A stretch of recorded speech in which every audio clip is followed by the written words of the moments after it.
Well, Professor Robert Wirsing is an analyst on security in South Asia. He's also a professor of international politics at Georgetown University here in Doha. He joins us now. Thanks a lot for joining us.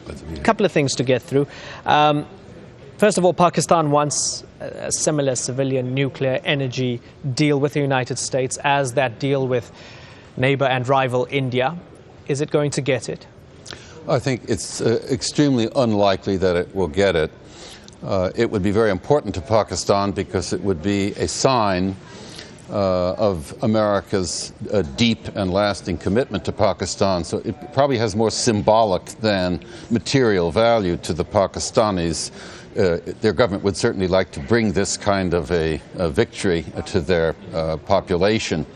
But I think the risks for President Obama, the deep suspicion in which Pakistan is held by many elements in the U.S. Congress, which has far more people friendly to India than to Pakistan.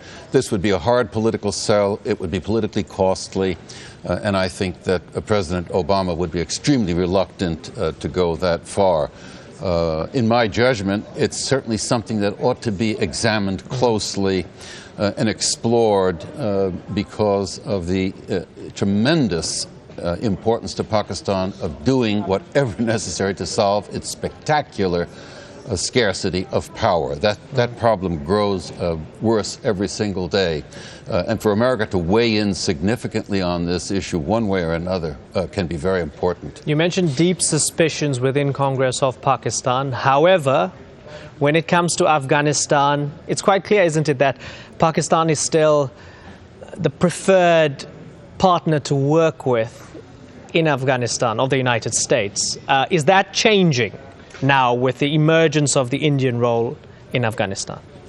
I don't think so. I think something like 70% of the war material that the United States brings into Afghanistan comes through Pakistan, through Karachi, trucked up to the Khyber and into Afghanistan. It is enormously important and really is irreplaceable in that respect.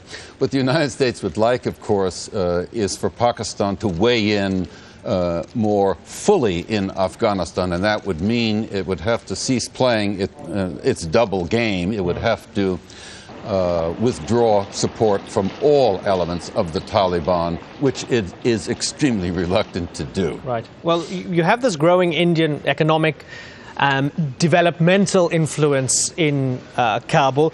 How does the U.S. balance respecting India's ambitions and its own bilateral relations with Afghanistan, its own business with Afghanistan? How does the U.S. balance respecting that and also not trying to antagonize Pakistan at the growing Indian influence in Kabul? Extremely difficult. I think I would venture the opinion practically impossible to succeed in this delicate balancing act. India and Pakistan have for many years, 63 years, been playing a zero-sum game, and Afghanistan is now a part of that game. What Pakistan gains in Afghanistan, India loses. The Pakistanis accuse India of using its embassy and its consulates in Afghanistan to harbor insurgent elements, to funnel support into, for example, the Baluch nationalists in Pakistani Baluchistan. The Indians, of course, accuse Pakistan of having been masterminded the terrorist strikes twice on the Indian embassy, more recently on two lodging facilities in Kabul where Indian workers are lodged. There's just a lot of bad blood between the two, generally speaking, and that bad blood carries over into Afghanistan. Very, very difficult for the Obama administration to find a formula that can somehow bring these two hostile states together and to cooperate in regard to Afghanistan. Is there ever the possibility of seeing Indian troops in Afghanistan? Well, we already have some small numbers, some hundreds of Indian troops that were brought in to protect their workers in Afghanistan. But I mean, in terms of, in an official sense, Indian, boots on the ground. It's possible. I would say it's extremely unlikely. This would be viewed by Pakistan certainly as an extremely dangerous act. Pakistan, of course, views Afghanistan as enormously important to its future. Pakistan is a narrow country. It's a corridor for Pakistan into Central Asia.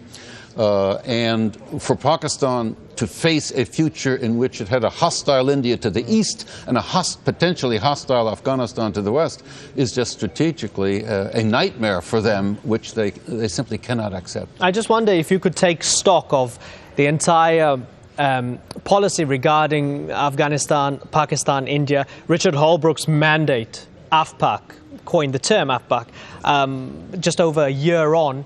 Take stock. Has it worked or has it failed? It has neither worked nor failed. We have a surge in progress at the moment.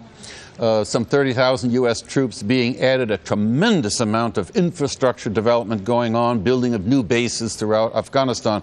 There is no question military pressure is going to build tremendously against the Taliban, and the increased use of the Predator drones is having some success. So they certainly have the Taliban on the run.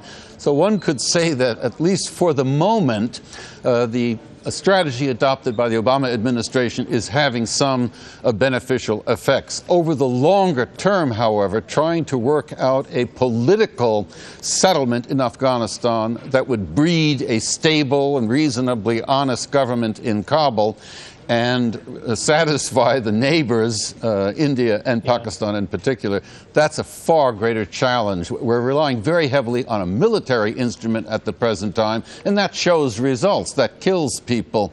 But the search for a political settlement, that's a much harder challenge. Okay, Professor Wirsing, fascinating talking to you. Thank you very much for sharing your thoughts with us.